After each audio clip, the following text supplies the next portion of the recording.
नमस्कार दोस्तों, crescent education classes में आप सभी का स्वागत है। उम्मीद करते हैं आप सभी लोग स्वस्थ हैं।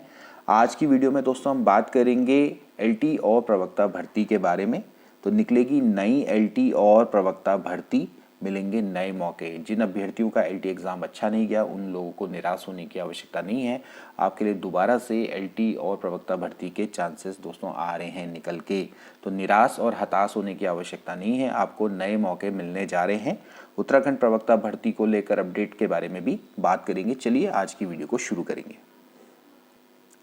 तो दोस्तों आज हम बात करने वाले हैं नए मौक़ों के बारे में। देखिए, सबसे बड़ा मौका दोस्तों निकल के आ रहा है, अशासकीय विद्यालय शासकीय बनाए जाएंगे। काफ़ी समय से इसके बारे में हमने चर्चा भी करी है कि जो अशासकीय विद्यालय हैं, जो कि मैनेजमेंट के अंतर्गत दोस्तों आते हैं, इनको जल्द ही शासकीय बनाया जाएगा। अब ये प्रस्ताव भी दोस्तों आ गया और सरकार पूरी तरह से इसके मूड में आ गई है, क्योंकि यहाँ पर जो भर्ती होती है वो एक्चुअली पहले से ही विवादित रही है और सरकार ने पहले से ही निर्णय लिया था कि यहाँ पर जो एलटी और प्रवक्ता के पद हैं वो जल्दी ही यूके SSC और यूके पीएससी को स्थानांतरित कर दिए जाएंगे। अब धीरे धीरे इनको शासकीय बनाया जा रहा है और सरकार पूरी तरह से इसके मूड में आ गई है। तो देखिए, अशासकीय विद्यालयों के राजकीयकरण को लेकर राज्य सरकार पूरी तरह से तैयार होगी। इसके लिए किसी भी विद्यालय प्रबंधन समिति का प्रस्ताव प्राप्त होने पर सरकार त्वरित कार्रवाई करेगी। देखिए, ये अगर ये इनका राजकीयकरण होता है तो इससे जो यहाँ पढ़ाने वाले टीचर्स हैं इनके लिए भी फ़ायदा है। ये पूरी तरह से गवर्नमेंट टीचर बन जाएंगे, क्योंकि ऑलरेडी अगर कोई अशासकीय स्कूलों में जो टीचर्स पढ़ाते हैं तो उनके वेतन और भत्तों को लेकर हमेशा से संशय बना रहता है, क्योंकि बेसिकली ये सरकार के अनुदान पर आधारित होते हैं। तो जैसे ही सरकार से अनुदान मिलता है तब जाके यहाँ के जो टीचर्स होते हैं या जो आपके कर्मचारी होते हैं उनकी तनख्वाह निकलती है।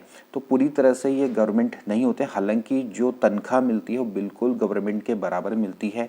जो एलटी का वेतनमान पूरी तरह से सरकारी स्कूल के टीचर्स का होता है वो भी इनका भी होता है, सेम होता है। बस ये होता है कि जो राजकीय स्कूलों में पढ़ाते हैं प्योरली गवर्नमेंट में, उनकी सैलरी टाइम टू टाइम आती है।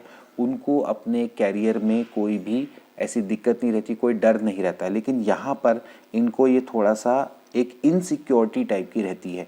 तो लेकिन अगर ऐसा होगा, क्योंकि इनका राजकीयकरण किया जाएगा, तो फिर इस समय पर जो यहाँ के जो पढ़ाने वाले टीचर्स हैं या जो इनकी मैनेजमेंट कमेटी है इसको फ़ायदा होगा। हालांकि जो मैनेजमेंट कमेटी का एक फ़ायदा होता था, जो कि ये लोग टीचर्स को रिक्रूट करते थे, तो उस समय पर वो फ़ायदा इनका थोड़ा सा ख़त्म होगा। तो अब देखना रहेगा कि इसमें दखल देते हैं या क्या करते हैं। तो इस विद्यालयों में लंबे समय से दोस्तों खाली शैक्षणिक और गैर शैक्षणिक पदों को आयोग के माध्यम से भरा जाएगा। बहुत सारे पद दोस्तों इस समय पर अशासकीय स्कूलों में खाली चल रहे हैं। बहुत ज़्यादा यहाँ पर पद खाली हैं एलटी प्रवक्ता के, और इसके अलावा जो गैर शैक्षणिक पद है लाइक क्लर्क के पद होते हैं, अन्य पद होते हैं, 4th क्लास के पद होते हैं, ठीक है। तो वो काफ़ी समय से यहाँ पर खाली चल रहे हैं, उनको भी जल्दी ही आयोग के माध्यम से भरा जाएगा। अब ये बात डॉक्टर शिक्षा मंत्री धन सिंह रावत ने शासकीय आवास पर विद्यालय शिक्षा विभाग की समीक्षा बैठक के दौरान कही कि पिछले कई साल से अशासकीय विद्यालयों में खाली पदों के सापेक्ष की जाने वाली भर्ती में अनियमितता और भाई भतीजावाद की शिकायतें मिलती रही हैं, जिसे देखते हुए सरकार ने इसके लिए ठोस नीति बनाने के निर्देश दिए थे, ताकि सभी भर्तियों को पारदर्शिता के संग किया जा सके। और कहा कि अशासकीय विद्यालयों की प्रबंधन समिति राजकीयकरण का प्रस्ताव दे तो सरकार बिल्कुल तैयार है। तो यहाँ पर देख सकते हैं कि सरकार पूरी तरह से इनका राजकीयकरण करना चाहती हैं। अब ये जो प्रबंधन समिति है यही इसमें एक तरह से टांग अड़ाती हैं, क्योंकि इनसे इनके जो पर्सनल लाभ हैं, क्योंकि ये जो मैनेजमेंट कमेटी हैं वो आप जानते ही होंगे दोस्तों कि किस तरह से अशासकीय विद्यालय में जो भर्तियां चलती हैं वहाँ पर अनियमितताएं पाई जाती हैं। तो प्रबंधन समितियां अपने हाथ से जो अधिकार है वो सरकार के हाथ में देने के पक्ष में नहीं दिखाई देती हैं। लेकिन इससे फ़ायदा ये होगा कि जो यहाँ पर जो पढ़ाने वाले जो टीचर्स हैं वो प्योरली गवर्नमेंट के दायरे में आ जाएंगे। टाइम टू टाइम उनकी तनख्वाह मिलेगी और उनके जो लाइफ है या जॉब है वो एक तरह से सिक्योर हो जाएगी। यहाँ पर ये फ़ायदा उनको मिलेगा। तो इसका समर्थन तो यहाँ पढ़ाने वाले टीचर्स करेंगे। बस ये कुछ कमेटियाँ हो सकती हैं कि यहाँ पर इसका विरोध करें, लेकिन सरकार पूरी तरह से मूड में है कि चाहे ये राजकीयकरण के लिए तैयार हों चाहे ना हो, लेकिन यहाँ पर जो भर्तियाँ हैं अब वो कमेटी के हाथ से लेकर आयोग को देनी है। और कमेटी के हाथ से अगर ये भर्तियां निकलती हैं तो फिर इनको कोई फ़ायदा नहीं है और ये राजकीयकरण के लिए अपने आप ही तैयार हो जाएंगे। और फिर आप देख लेंगे जो अशासकीय स्कूल हैं वो भी धीरे धीरे आपके कन्वर्ट हो जाएंगे जो प्योरली गवर्नमेंट स्कूल्स में। और यहाँ पर आपके लिए बहुत बड़ी भर्ती यहाँ पर आपको देखने को मिलेगी।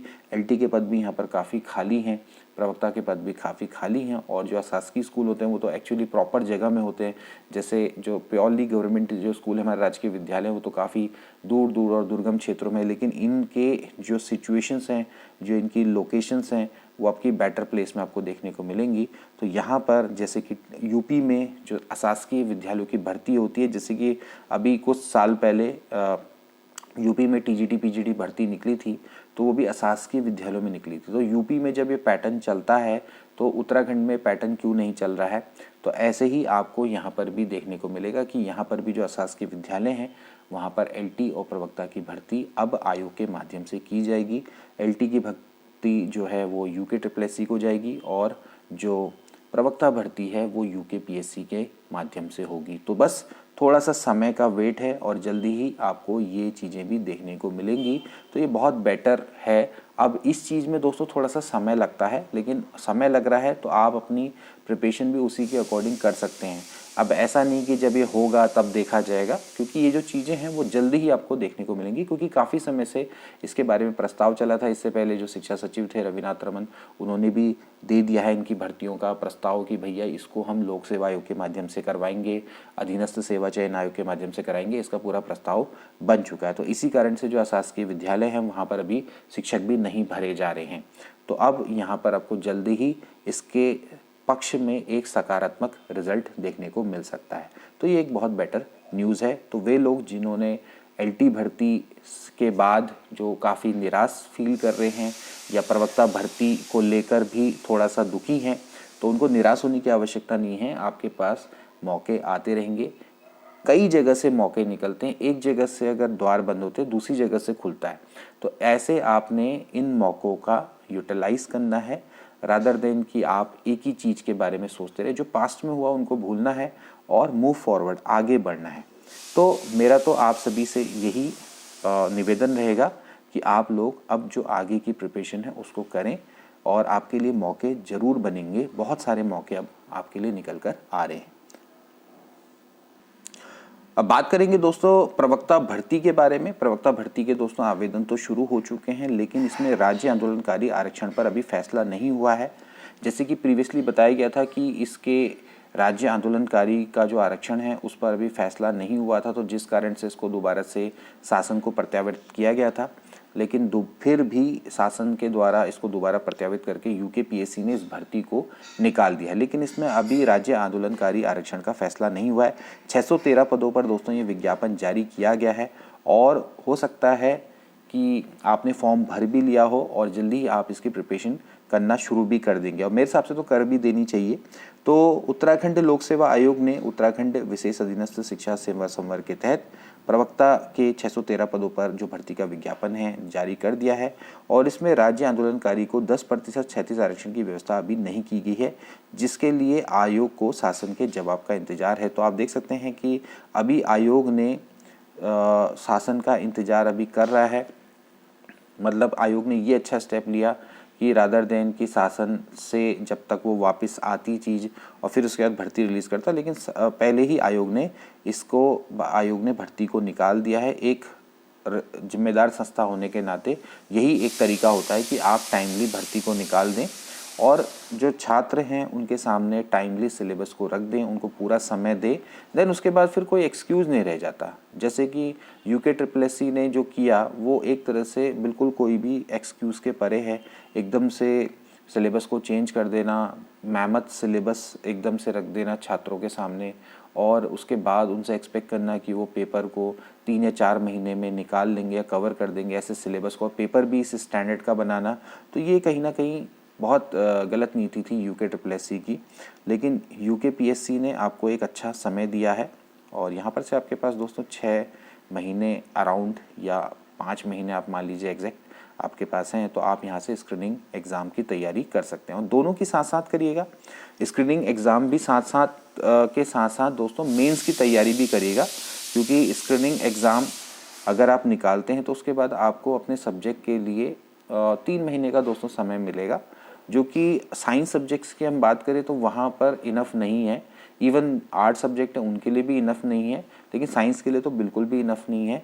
तो आपने करना क्या है, साथ साथ आपने दोस्तों तैयारी करनी है। अभी आप ये कर सकते हैं कि जो स्क्रीनिंग एग्ज़ाम है थोड़ा उसको ज़्यादा समय दे सकते हैं और अपने सब्जेक्ट को थोड़ा कम समय दे सकते हैं। हालांकि बराबर देना चाहिए, क्योंकि अगर आपकी जो सब्जेक्ट है वो उसकी डिफ़िकल्टी लेवल पर भी ये डिपेंड करता है। लेकिन अगर आपका सब्जेक्ट में पहले से एप्टीट्यूड ठीक है और आपको लगता है कि मैं अपने सब्जेक्ट में ठीक हूँ, तो आप स्क्रीनिंग एग्ज़ाम को थोड़ा ज़्यादा समय देकर थोड़ा अपने सब्जेक्ट को कम समय दे सकते हैं। लेकिन ध्यान रखना है कि रेगुलरिटी बनाए रखनी है, दोनों को आपने रखना है। ऐसा नहीं है कि आपने सब्जेक्ट बिल्कुल छोड़ दिया है और आप केवल स्क्रीनिंग एग्ज़ाम की तैयारी में लग गए हो। ठीक है, आपने दोनों का कंबाइंड बैलेंस बनाकर चलना है। जैसे ही आपका स्क्रीनिंग क्वालिफाई होगा, फिर उसके बाद आपने टोटल डेडिकेटेडली मेंस की तैयारी पर जुड़ जाना है, क्योंकि आपका स्क्रीनिंग क्वालिफाई हो जाएगा। अब देखिए जनरली होता क्या है कि जब हम स्क्रीनिंग एग्ज़ाम देते हैं तो हमें पता नहीं होता कि वो क्वालिफाई होगा या नहीं होगा, तो आपको तैयारी तो करते रहनी पड़ेगी। अब रिज़ल्ट पर हम वेट नहीं कर सकते। कई बार क्या होता है कि हम स्क्रीनिंग एग्ज़ाम देंगे, फिर उसके बाद उसका रिज़ल्ट आएगा, वेट करेंगे, होगा सिलेक्शन, देन उसके बाद नेक्स्ट पढ़ेंगे।